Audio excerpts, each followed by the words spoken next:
बिस्मिल्लाहिर्रहमानिर्रहीम। नवाज़ ख़ान बाबा views YouTube channel की जानिब से आप सब लोगों को हमारा अस्सलाम कबूल हो। अस्सलाम वालेकुम। हमें उम्मीद है कि आप जहाँ पर भी हैं अपने अपने अज़ीज़ व अकारिब, अपने दोस्त अहबाब,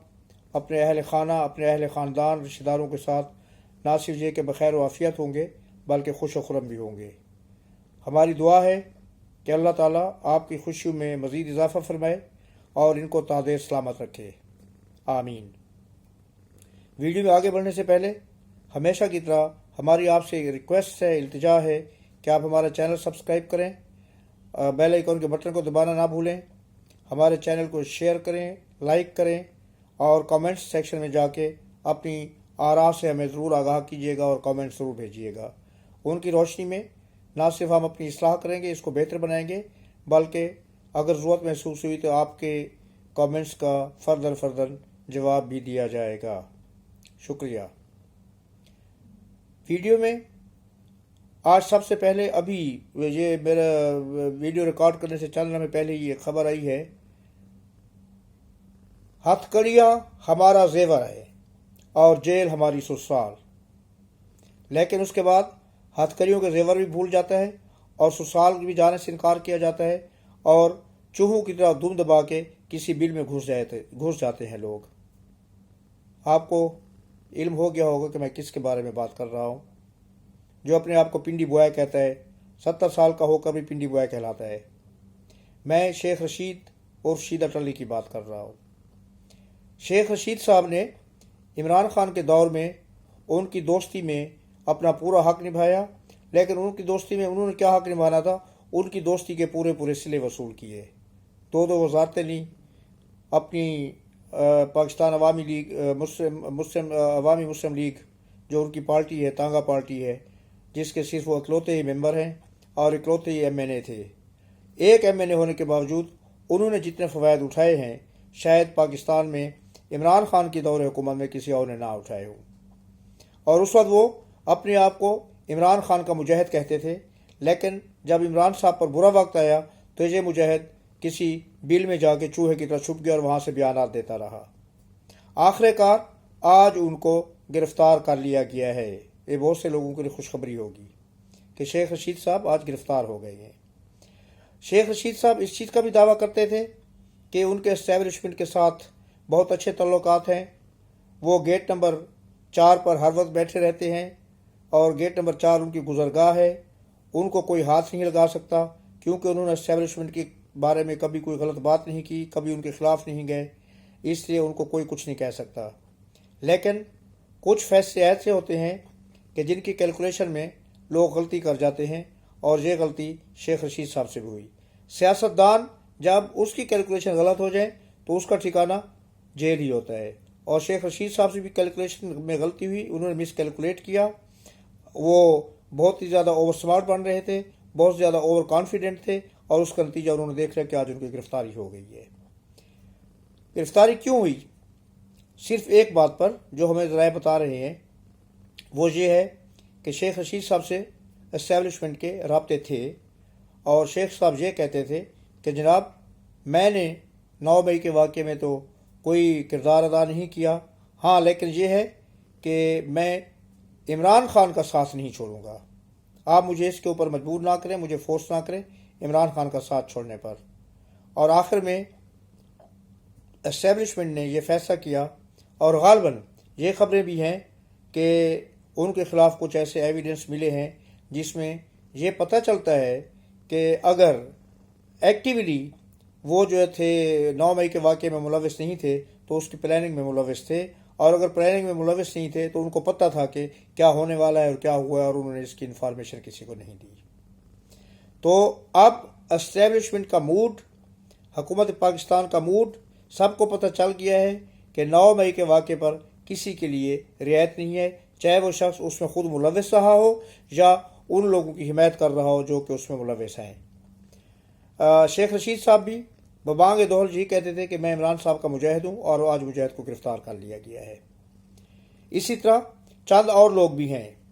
जिनके बारे में यह कहा जाता है कि उनको गिरफ्तार क्यों नहीं किया गया। उसमें मियाँ मोहम्मद असलम हैं, हमाद अजहर हैं, اور وہ آپ کے کیا ہیں KPK والے مراد سعید ہیں، اس ٹائپ کے 5-7 لوگ اور ہیں، لیکن اب ان کے بارے میں بھی ہم یہ نہیں کہہ سکتے کہ گرفتار نہیں ہو سکتے کہ ایجنسیوں کی تحویل میں اور ابھی کسی مناسب وقت پر ان کو سامنے لایا جائے، یا یہ ہے کہ ان کو ابھی گرفتار کرنے کا فیصلہ نہیں کیا گیا اور یہ شاید گرفتاری کچھ عرصے کے بعد ہو، یہ بھی پاسبل ہے۔ اینی ہو، شیخ صاحب گرفتار ہو گئے ہیں، اب دیکھیں آگے آگے کیا ہوتا ہے ان کے ساتھ۔ ان کی جو لال حویلی کا مسئلہ تھا، جو شاید بہت بڑا آپریشن شروع ہوا تھا ان کے خلاف لال حویلی کا، اور پھر اس کے بعد اس آپریشن کو اسٹاپ کر دیا گیا تھا شاید اسٹیبلشمنٹ کے کہنے پر، کیونکہ جو اس وقت اسٹیبلشمنٹ کی گڈ بکس میں تھے۔ تو یہ میری پمکن ہے، یہ ہمیشہ آپ اس کو میرے ارد گرد دیکھیں گے، اور ایک میری چوئی ہے وہ ابھی نہیں ہے، وہ بھی آپ شاید دیکھتے ہوں گے کبھی کبھار میری ویڈیو میں آگے پیچھے پھرتی ہوئی۔ تو شیخ رشید صاحب جو ہیں وہ گرفتار ہوئے ہیں، اور ان کو جو ہے نا اسٹیبلشمنٹ اب کسی قسم کے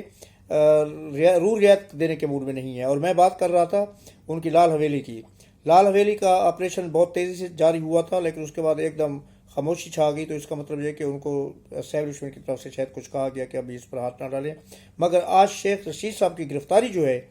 اس سے مجھے یہ چیز بھی نظر آ رہی ہے کہ شاید لال حویلی والا مسئلہ بھی پھر دوبارہ منظر عام پر آ جائے گا، اور پھر اس پر کوئی کارروائی ہو جائے گی۔ دیکھتے ہیں آگے کیا ہوتا ہے۔ سب سے یہ اس کے اوپر تو یہ اچانک ہی خبر سامنے آئی تو مجھے بولنا پڑا، کیونکہ یہ بہت زیادہ امپورٹنٹ نیوز تھی، ورنہ میرا آج کا جو ویلاگ تھا وہ صرف اور صرف قاضی فیض عیسیٰ صاحب کے بارے میں تھا۔ قاضی صاحب نے آج حلف اٹھا لیا، مارننگ میں نے اس کے اوپر اپنا ویڈیو آپ کی خدمت میں پیش کیا تھا، اور اس میں جو خاص بات تھی وہ میں نے اس کو بتائی تھی، اس کے اوپر تب سامنے نہیں کیا تھا کہ انہوں نے حلف کے وقت اپنی بیگم سرینہ قاضی فیض عیسیٰ کو اپنے ساتھ کھڑا کیا۔ یہ اس چیز کا جیسچر تھا کہ وہ اس کو کتنی اہمیت دیتے ہیں اپنی وائف کو، کیونکہ جو ان کی وائف ہی تھی جو جب ان کے خلاف مقدمات بنے تھے، مقدمات سے مراد ہے کہ جب ان کے خلاف سپریم جوڈیشل کونسل میں ریفرنس پیش ہوا تھا عارف علوی صاحب کی طرف سے، تو اس میں وہی خاتون ہی اکیلے کھڑے ہو کے خود دلائل دیتی رہی، اور اپنے آپ کو اور اپنے شوہر کو انہوں نے کلیئر کرایا تھا۔ تو آج انہوں نے اپنے ساتھ ان کو کھڑا کر کے ایک تو یہ دکھایا کہ دیکھیے ہم ایک دوسرے کی کتنی قدر کرتے ہیں، کتنی عزت کرتے ہیں، ہم ایک دوسرے کے ساتھ ہیں۔ دوسرا یہ بھی تھا کہ ان لوگوں نے جو ان کے خلاف کارروائی کر رہے تھے، غلط کارروائی کی تھی، ان کو بھی دکھانا تھا کہ دیکھیے ہم تو اسی طرح مضبوطی سے کھڑے ہوئے ہیں۔ کل کا دن بہت تہلکہ خیز اور ہنگامہ خیز ہوگا عدالتی تاریخ کا، کیونکہ قاضی صاحب نے سب سے پہلے آتے ہی جو کیس لیا ہے، اس کی سماعت مقرر کی ہے، وہ وہی ہے supreme court judicial act, supreme court کا جو اس کا ہے پروسیجر اینڈ ایکٹ جو ہے، وہ کہ سپریم کورٹ کے پروسیجرز کیا ہیں اور ان کے کیا قوانین ہیں، اس کے بارے میں ہماری پارلیمنٹ جو تھی انہوں نے کچھ قوانین بنائے تھے جن کو انہوں نے معطل کر دیا تھا۔ قوانین کو ایکٹیو ہونے سے پہلے معطل کر دیا تھا بندیال صاحب نے، اور اس کے اوپر پھر جوڈیشل کمیشن بنایا گیا تھا جس کے سربراہ قاضی صاحب تھے، اور اس کے بارے میں کل کچھ بتا چکا ہوں، تو لہٰذا اس کو دوبارہ دہرانے کی ضرورت نہیں ہے۔ اب جب قاضی صاحب نے اس وقت یہ اعلان کیا تھا کہ میں اس عدالت کو نہیں مانتا اور یہ کمیشن جو ہے نا یہ بھی غلط ہے اور یہ غیر قانونی ہے، تو آج کے بعد جب یہ غیر قانونی ہے تو اس کا مطلب ہے جو عدالتی فیصلے ہوتے رہے اس دور میں اور جتنے بھی بینچ بنتے رہے ہیں وہ سارے کے سارے غیر قانونی، اگر آپ اس ایکٹ کو دیکھیں تو، جن کو پچھلی چیف جسٹس نے ریٹیفائی نہیں کیا تھا، اس کو ایکسیپٹ کرنے سے انکار کیا تھا، تو وہ معطل کیا تھا، اس کو ختم بھی نہیں کیا تھا، تو معطل کیونکہ کیا ہوا تھا لہٰذا اس کی سماعت انہوں نے کل کے دن میں رکھ دی ہے، کیونکہ اس کا فیصلہ کیے بغیر قاضی صاحب اپنے الفاظ پر پورا نہیں رہ سکتے تھے کہ میں اس وقت تک کسی سماعت میں حصہ نہیں لوں گا، کسی بینچ کا حصہ نہیں بنوں گا جب تک اس کا فیصلہ نہیں ہوتا، کیونکہ انہوں نے تمام بینچ جو اس وقت کے بنے ہوئے تھے ان کو غیر قانونی قرار دیا تھا اور پوری عدالت کو غیر قانونی قرار دے دیا تھا ایک لحاظ سے۔ تو کل